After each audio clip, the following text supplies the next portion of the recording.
Chers amis, chers collègues, je suis heureuse, mesdames, messieurs les maires, mesdames et messieurs les présidents, les élus, de me présenter à vous en tant que candidate à cette élection présidentielle, mais aussi, bien sûr, jamais loin de moi, mon expérience d'élu local et de maire de Paris. Je viens devant vous pour vous dire que dans le projet qui est le mien, évidemment que la place des élus locaux est déterminante. Pourquoi ? Tout simplement parce que je sais que notre pays n'aurait pas tenu dans les crises que nous avons vécues ces dernières années, qu'il s'agisse de crises liées aux intempéries, au climat, de crises sociales, de la pandémie aussi, j'y reviendrai, s'il n'y avait pas eu ce réseau de fantassins de la République pour tenir, pour faire en sorte que nos concitoyens gardent confiance dans leurs institutions et dans leur démocratie. Nous avons vécu 5 années pendant lesquelles nous avons été écartés, dénigrés, nous avons été mis de côté, nous étions ces corps intermédiaires qui, selon le président sortant, ne servaient pas à grand-chose, nous étions des postes de charge, de dépenses, clientélistes.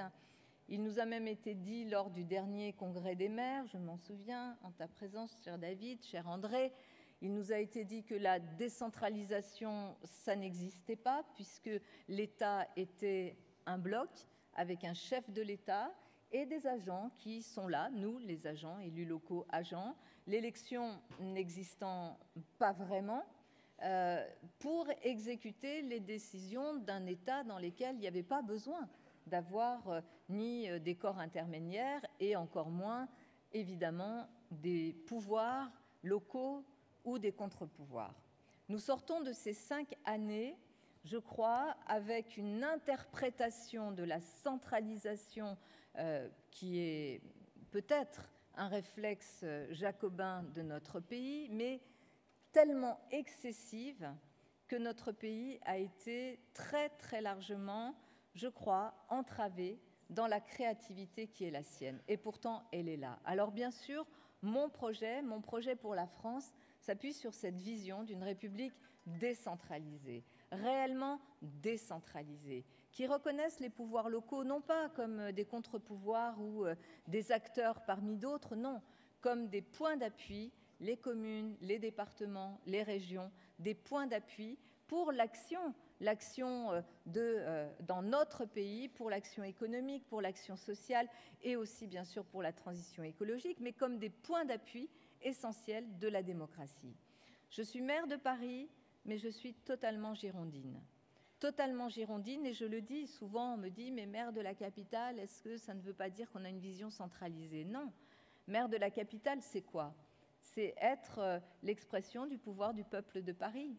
Et ce peuple de Paris, il a conquis de haute lutte son autonomie face à un pouvoir central qui ne voulait rien lâcher, tellement rien lâcher qu'on a eu le droit d'élire le maire dans la capitale en 1977.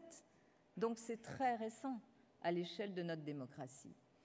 Donc une vision très décentralisatrice avec bien sûr des communes, des départements et des régions qui jouent un rôle, chacune et chacun, qui chacune et chacun doivent retrouver de l'autonomie fiscale, parce qu'on voudrait justement par cette politique de à la fois disparition totale de cette autonomie fiscale, et nous l'avons vu notamment au niveau des communes avec la suppression de la taxe d'habitation et avant la taxe professionnelle, nous l'avons vu nous priver de cette capacité à faire des choses différentes d'un territoire à un autre, et d'ailleurs à faire arbitrer ces projets politiques locaux par les citoyens dans des élections, c'est ce qu'on a voulu nous retirer, avec tout un système de centralisation, de dotation, un système dans lequel finalement l'État donne.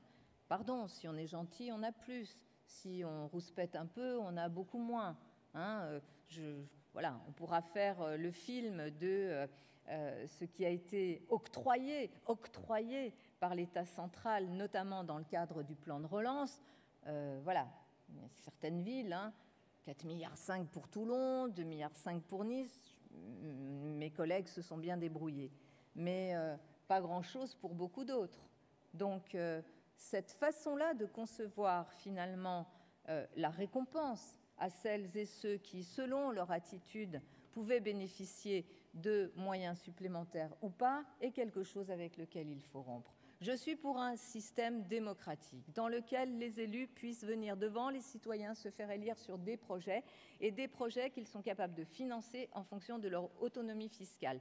Donc, il faut la retrouver. Je ne suis pas pour des élus locaux qui viendraient devant les citoyens, qui raconteraient plein de choses de ce qu'ils aimeraient faire et seraient ensuite dépendants de la relation à l'État pour faire ce qu'ils se sont engagés à faire. Parce que ça aboutit à quoi? Eh bien, à dénaturer le scrutin et à faire perdre confiance dans la démocratie. Or, la démocratie tient parce que les élus locaux sont là. Et nous avons tant sur le terrain communal, bien sûr, des actions de proximité de tous les jours, dans tous les domaines, avec cette compétence générale qu'ont les maires et qui font vivre la démocratie localement. Au niveau des départements, l'action sociale, elle est essentielle, évidente. Heureusement que les départements ont été présents, y compris dans cette crise sanitaire, et qu'ils sont là pour l'aide sociale à l'enfance, qu'ils sont là pour accompagner nos aînés, et on y reviendra sans doute dans les questions sur le projet concernant la réforme de la dépendance que je porte, qui bien sûr doit être financé et doit permettre d'accueillir nos aînés sans que ce soit des compétences transférées au département sans aucun remboursement de ces compétences obligatoires. Je crois qu'on sait de quoi on parle quand j'évoque les choses ainsi. Et puis les régions. Les régions qui sont un espace territorial essentiel. À mes yeux, et je le dis, chère Carole, ça me fait vraiment très plaisir de te voir ici, et je le dis à tous les collègues présidents de région. Pour moi, les présidents de région sont un peu les ministres de l'économie et de l'industrie de notre pays. S'ils n'étaient pas là, eh bien, beaucoup de choses ne se passeraient pas. À cette échelle-là, ils ont été capables de réunir, de rassembler les acteurs économiques, les acteurs sociaux, et ils ont ce levier très important que je souhaite conforter, que je souhaite amplifier sur la formation et sur la formation professionnelle. Parce que lorsque vous avez cette capacité sur un territoire à imaginer sa réindustrialisation, sa décarbonation, les emplois d'avenir, à travailler aussi sur la question de l'agriculture, de la transformation de notre modèle agricole, et que en plus vous avez le levier qui est celui de la formation des jeunes, de la formation professionnelle, vous avez là des leviers essentiels pour faire bouger le pays, pour faire respirer notre pays, faire respirer notre République et notre démocratie. Et c'est ce que nous avons devant nous pour résoudre les crises. Je laisse la crise internationale, mais qui a des conséquences majeures sur le pouvoir d'achat et sur notre économie. Mais si je pense à la crise sociale, des inégalités, si je pense à la crise climatique sur laquelle nous devons nous engager, et si je pense à la crise démocratique que nous vivons, sur ces trois crises-là, un homme seul, dans son bureau, avec une conception de monarchie républicaine, ne peut pas y arriver. Il n'y a pas un pays moderne au monde qui fonctionne sur cette vision centralisée, sur cette vision qui ne laisse rien respirer et qui ne fait jamais la place à d'autres acteurs, sauf quand il est acculé et qu'il vient nous chercher, les maires notamment, pour organiser un grand débat qui débouche sur des cahiers de doléances qui, eux, sont toujours dans les cartons des préfectures à ne pas avoir été exploités. Ce modèle-là ne peut pas être celui qui permette à la France d'être un pays moderne, un pays dans lequel on respecte les citoyens et dans lequel on pense l'avenir ensemble. Parce que personne ne peut penser l'avenir tout seul dans son coin. Et en plus, quand on voit quand même quelles sont les orientations de cet avenir sur les retraites, sur l'école, sur nos services publics, sur l'hôpital, les déserts médicaux et aussi sur l'économie, on voit bien que cet avenir-là est un avenir qui va nous ramener à nouveau à des confrontations. Je conclus, il me reste 25 secondes. Cette élection est décisive. Cette élection est décisive parce que nous devons relever tous ces défis. On ne peut pas l'enjamber, faire comme si elle était déjà jouée, faire comme si de toute façon il n'y avait qu'à poursuivre. On l'a vu encore hier dans le débat, hier soir, où on nous expliquait que quand même le président, vu son niveau, ne pouvait pas débattre avec les autres. Je ne crois pas que les débattants aient une quelconque honte à avoir de ce qu'ils portent et que dans un pays démocratique, il faut toujours laisser le choix aux citoyens et le choix doit être éclairé par les débats. Mais merci d'organiser celui-ci. Merci à vous. Et merci Anne Hidalgo. Vous avez utilisé vos 10 minutes pour présenter votre projet aux élus. Je vous rappelle les règles du jeu. 20 minutes à présent pour répondre aux questions des élus, un maire, un président de département, un président de région. Et on va commencer par la question de l'AMF de Jean-Jacques Dumas, président des maires de la Corrèze depuis 2017, maire de Saint-Ibard depuis 1995. Vous avez la parole. Madame Hidalgo, je dirais chers collègues, même si nous avons des communes qui sont un peu de taille différente. Nous sommes collègues. Je vais vous parler de ruralité. On dit beaucoup aujourd'hui que les territoires ruraux ont regagné leur lettre de noblesse, notamment depuis la crise sanitaire. Mais on oublie souvent de dire qu'il y a plusieurs territoires ruraux.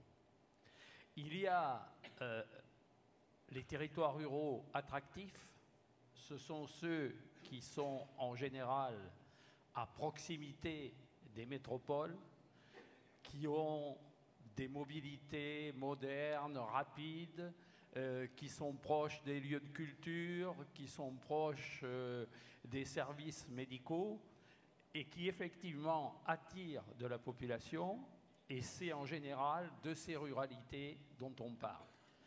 Mais il y a ma ruralité. Ma ruralité, c'est la Corrèze, le Limousin, le Grand Massif central, cette diagonale du vide qui a été laissée à son sort depuis des décennies.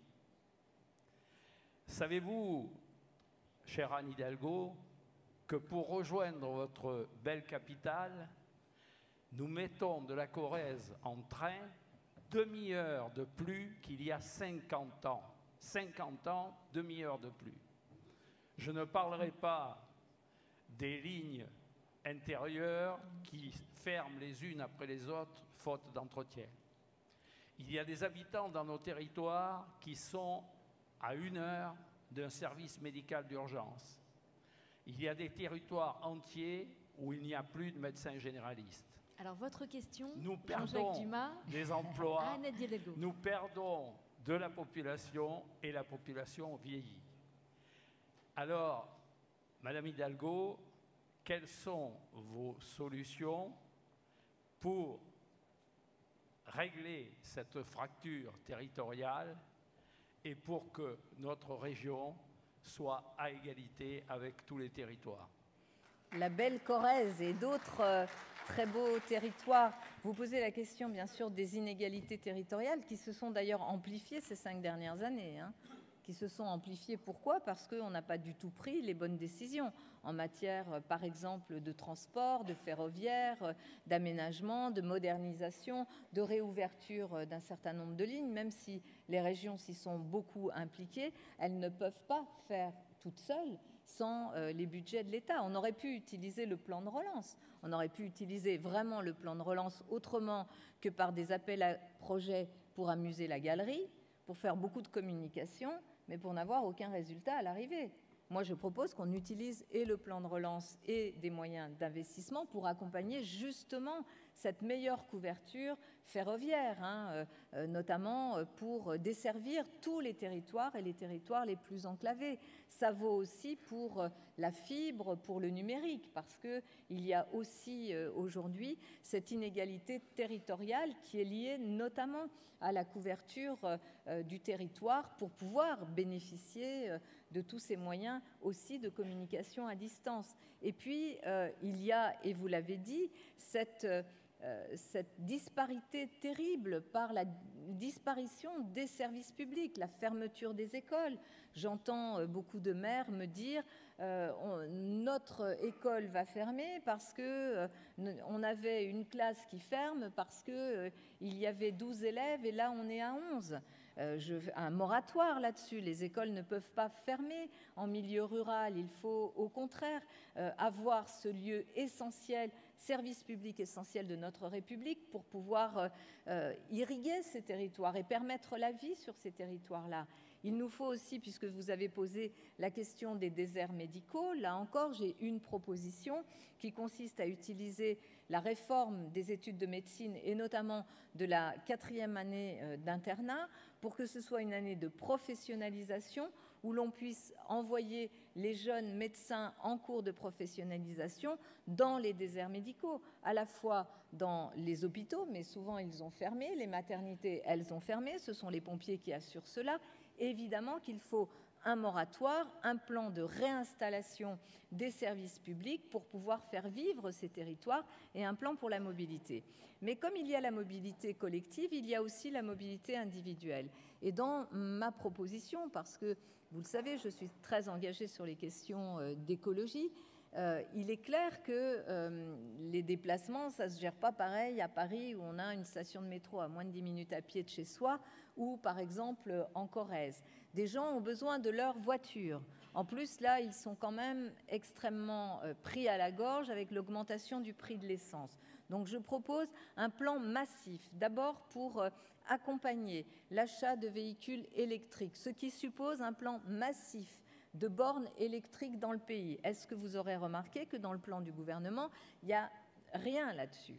Alors qu'on aurait pu dire un plan de filière, de mobilité sur lequel la France pourrait être vraiment à l'avant-garde parce que nous avons une excellence sur ce sujet-là, rien. Je propose effectivement la couverture en m'appuyant sur le travail des régions, des départements, mais aussi des métropoles qui doivent prendre leur part sur ces questions d'électrification du réseau. Et je propose aussi un leasing social. C'est quoi ? C'est que l'on puisse louer une voiture électrique ou une voiture hydrogène au même prix qu'on louerait un véhicule thermique pour permettre à nos concitoyens aussi de sortir de cette dépendance et de cette difficulté-là qui est de plus en plus chère, qui pèse de plus en plus dans leur porte-monnaie pour pouvoir aller vers des mobilités qui coûtent moins cher et qui soient des mobilités évidemment compatibles aussi avec nos objectifs en matière de pollution et de réduction des gaz à effet de serre.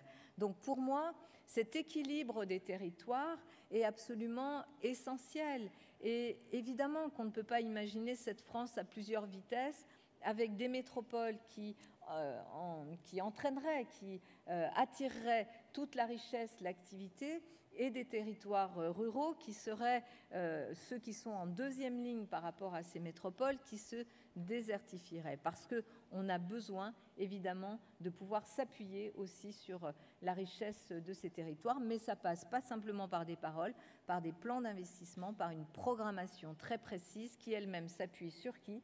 Sur les élus locaux, qui sont ceux qui sont après en capacité de déployer et de faire à l'échelle de ces territoires.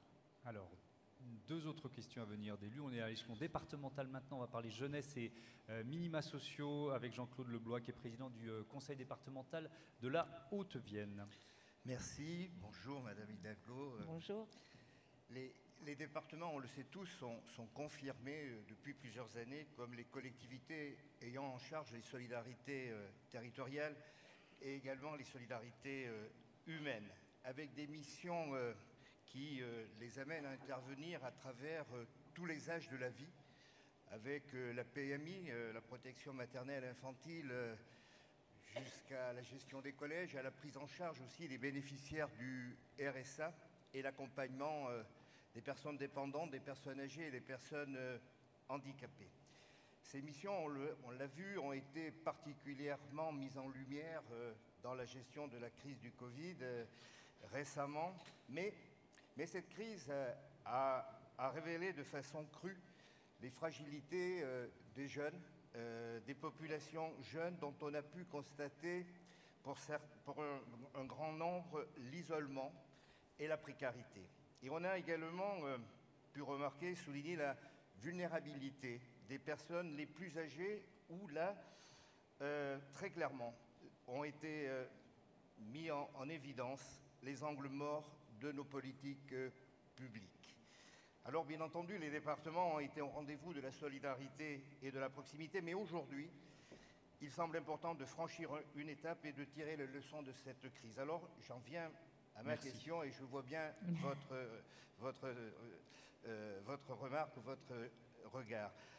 Tout d'abord, aller plus loin, il me semble, dans l'accompagnement des jeunes de 18 à 25 ans qui sont les oubliés des minima sociaux aujourd'hui et qui ne disposent pas tous d'une famille pour étayer leur vie quotidienne. Et deuxièmement, concernant le vieillissement et la prise en charge de la dépendance, oui, je pense qu'il faut changer de braquet et vous l'avez déjà indiqué. Nous aimerions, Madame Hidalgo, entendre votre question, vos s'il vous plaît, propositions, et c'est ma question. Le micro un peu plus près de... Et c'est ma question. Madame Hidalgo, nous aimerions entendre vos propositions en direction de ces deux périodes de la vie très importantes, celle de l'entrée dans la vie d'adulte et celle du bien vieillir.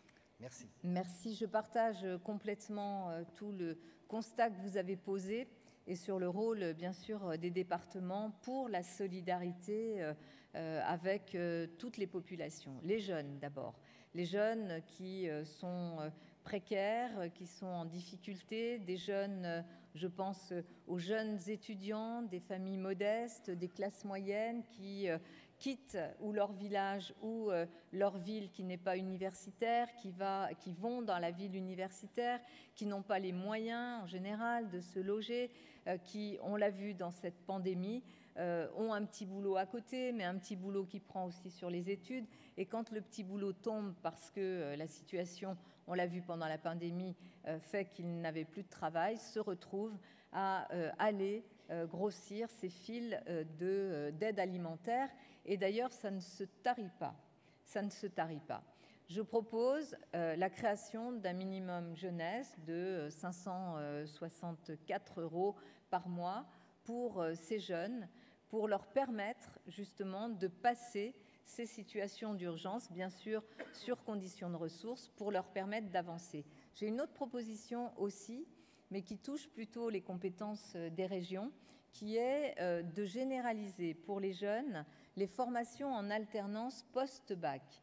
Je pense que si nous généralisons les formations en alternance pour obtenir des diplômes du supérieur, on ouvre énormément de possibilités et de perspectives. D'abord, de pouvoir avoir un statut, une rémunération liée au travail qu'on fait en alternance et un travail qui a à voir avec le diplôme qu'on obtient à la fin. Et c'est gagnant-gagnant pour les entreprises et pour les jeunes. Donc, mais pour ce qui est du rôle du département, c'est aide, bien sûr, ce minimum jeunesse. Je propose pour les personnes âgées dépendantes, et on voit bien, l'APA a été créée par la gauche, on a mis en place ces mesures. Ensuite, il y a eu une gestion par les départements, une gestion d'une compétence transférée vers les départements, mais qui n'est absolument pas compensée par l'État, qui représente Paris et villes et départements. Donc je sais ce que représente aussi cette allocation et évidemment qu'on la porte et qu'on la fait parce que nos personnes âgées doivent être accompagnées. Je propose plusieurs choses. D'abord, d'augmenter le nombre d'heures pour le maintien à domicile et donc permettre que nos aînés puissent aller le plus loin possible dans le maintien à domicile. Ça veut dire plus d'heures à leur côté, ça veut dire donc un financement supplémentaire, ça veut dire aussi une formation et un accompagnement de ces personnels de santé. Je tiens à dire que là, en ce moment, la situation pour eux, pour elles surtout, parce que ce sont des femmes, est très très dure. C'est un métier difficile. Quand elles sont en zone rurale, elles ont besoin de leur voiture pour aller d'un endroit à l'autre. Et avec ce que coûte l'essence aujourd'hui, elles arrivent à peine à gagner de quoi financer l'essence qu'elles doivent mettre dans leur voiture. Et par ailleurs, elles sont quand même les premières visées par cette réforme des retraites totalement injuste qu'envisage Emmanuel Macron, en portant l'âge à 65 ans et finalement en faisant reposer une fois de plus tous les efforts sur les catégories les plus modestes et sur les catégories de travailleurs qui sont les plus fragiles avec les métiers les plus difficiles. Et qu'on ne vienne pas me dire qu'on va faire attention à leur situation en réintroduisant quand même une approche de la pénibilité, parce que Emmanuel Macron, en 2017, la première mesure qu'il prend en septembre 2017, c'est de retirer à la réforme Touraine sur les retraites la partie sociale, très sociale, qui était justement celle des critères de pénibilité. J'ai comme le sentiment qu'il y a une obsession chez lui, porter atteinte à ceux qui sont déjà les plus fragiles. Donc, plus d'heures pour l'APA à domicile, plus également de personnel, parce que le chiffrage que nous avons fait, c'est de l'ordre de 40 000 personnes supplémentaires nécessaires. Il faut qu'on arrive à augmenter de 3 à 4 personnes les personnels dans les EHPAD, qu'on arrive à mettre en place dans les EHPAD des infirmières ou des médecins, parce qu'il y a à peine 20% des EHPAD qui ont aujourd'hui des médecins et des infirmières la nuit, ce qui veut dire que quand il y a un pépin, on est obligé d'aller dans les services d'urgence ou d'appeler les pompiers. Donc ça veut dire des moyens supplémentaires. Tous ceux qui vous expliquent que tout ça se fera à moyen constant avec des opérations de passe-passe et un petit bonneteau vous racontent des salades. Il faut, et d'ailleurs la Cour des comptes chiffre à peu près comme je vais le faire, à 1 milliard d'euros par an les besoins pour pouvoir porter ce cinquième risque, cette assurance collective sur la dépendance, comme nous souhaitons le faire, comme je souhaite le faire, pour que nos aînés soient véritablement accompagnés avec bienveillance et pas comme on l'a vu dans notamment le scandale de Orpea, où secteur privé, dans lequel finalement les familles, les personnes âgées se sont fait avoir parce qu'on a préféré rétribuer le capital plutôt que d'avoir même le minimum de services qui est celui que nous devons à nos personnes âgées. Donc voilà, une réforme de la dépendance et une allocation pour les jeunes sous forme de revenu minimum jeunesse. Voilà, il nous reste donc une question d'élu pour vous, Anne Hidalgo, et il vous restera un peu plus de 4 minutes pour y répondre. On va prendre la question de Florence Dubessy. Vous vous levez, vous êtes vice-présidente de la région Auvergne-Rhône-Alpes. Vous avez la parole. Bonjour Madame Hidalgo. Bonjour. La compétence orientation et formation est une compétence essentielle des régions, vous le savez. Cette compétence a été amputée de son volet apprentissage. Cette compétence, les régions la partagent avec l'État. Et les régions ont des demandes et des attentes très fortes sur ces questions d'orientation et de formation. Car il s'agit bien sûr de l'avenir de nos jeunes et de leur emploi. Aussi, seriez-vous prête à finaliser le transfert de la compétence orientation aux régions en leur donnant des moyens financiers et humains? Donneriez-vous la responsabilité de la carte des formations et notamment celle de la voie technologique et professionnelle aux régions? Et enfin, donneriez-vous le pilotage du service public de l'emploi aux régions? Je vous remercie. Merci. Je pense bien sûr qu'il y a une compétence nationale pour l'éducation nationale avec des objectifs qui doivent être fixés et je souhaite vraiment reprendre la question de l'orientation au point de départ et le faire sur tous les territoires, donc au niveau national. Et il me semble que c'est très important que l'éducation nationale soit aussi dans cette compétence-là et que dans le projet sur l'orientation des jeunes que j'ai, c'est travailler à partir de la 4e, 3e, accompagner les jeunes, qu'ils connaissent ce qu'est le monde du travail, mais bien sûr, ça ne peut pas se faire tout seul par le ministère de l'Éducation nationale. Le ministère de l'Éducation nationale doit veiller à l'égalité de tous nos concitoyens et notamment des jeunes face à la loi, mais ensuite, je suis évidemment pour que cette compétence soit exercée à l'échelle des régions. Pourquoi ? Parce que c'est là que l'on est en proximité avec le monde économique et que l'on est aussi en proximité avec, bien sûr, toute cette capacité à faire bouger un territoire. Les questions de réindustrialisation qui doivent s'accompagner de l'évolution de l'appareil de formation et qui doivent permettre de travailler aussi sur l'orientation des jeunes doivent pouvoir se faire à cette échelle décentralisée, mais il faut aussi laisser aux jeunes la possibilité d'évoluer, de changer de région, et y compris de ne pas aller juste vers les métiers qui sont nécessaires à l'échelle du territoire. Donc il faut conjuguer ces deux impératifs, cette liberté et cette égalité qu'on doit garantir à tous les jeunes sur le territoire, et ensuite une mise en œuvre et des moyens donnés aux régions pour pouvoir accompagner ce développement et accompagner cette formation des jeunes. Je vous le dis, sur ce qui s'est passé notamment concernant l'apprentissage, là encore, on a un État, un gouvernement, qui a considéré qu'il savait mieux que quiconque, qui a retiré aussi aux partenaires sociaux une grande partie de leurs compétences et qui, en fait, a fait sur la formation, comme ils ont fait sur le logement social, une ponction sur des financements qui étaient destinés non pas simplement à faire de la trésorerie, mais à accompagner des projets de formation, notamment les professionnels, les artisans, toutes celles et ceux qui portent l'apprentissage dans notre pays.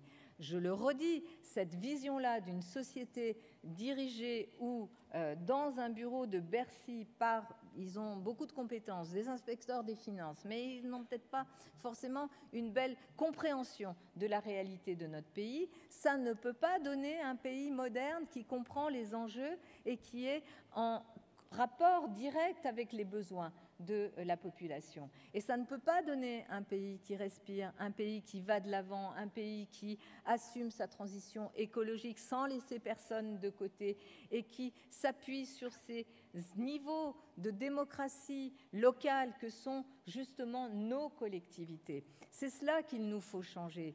Et vous savez, je vais conclure là-dessus. On peut continuer à se dire, bon, c'est comme ça, c'est la France, on enjambe cette élection présidentielle et puis on verra bien après. Mais le jour d'après, vous savez tout ce qui va se passer le jour d'après. On n'a pas eu le débat avant. On n'a pas eu le débat avant parce qu'on nous dit tout ça écrasé par la guerre en Ukraine. Bien sûr que la guerre en Ukraine change des choses, y compris dans cette élection, et la gravité avec laquelle on doit prendre des sujets aussi importants que l'Europe, la défense et même les conséquences sur le pouvoir d'achat. Mais on ne peut pas enjamber cette élection présidentielle en se disant et en effaçant, comme ça, une ardoise magique, un bilan catastrophique, un bilan qui a jeté notre pays dans la rue. Voilà, en fait, la pandémie a chassé la crise des Gilets jaunes. Et on va recommencer. Merci. On va recommencer. Donc, mes amis, je pense que les élus que nous sommes, nous avons cette haute vision de la République, de la politique et de la démocratie. Je nous fais confiance pour rester non seulement les fantassins de la République, mais aussi les talents et les créatifs de cette République. Merci à vous. Merci. Merci Anne Hidalgo.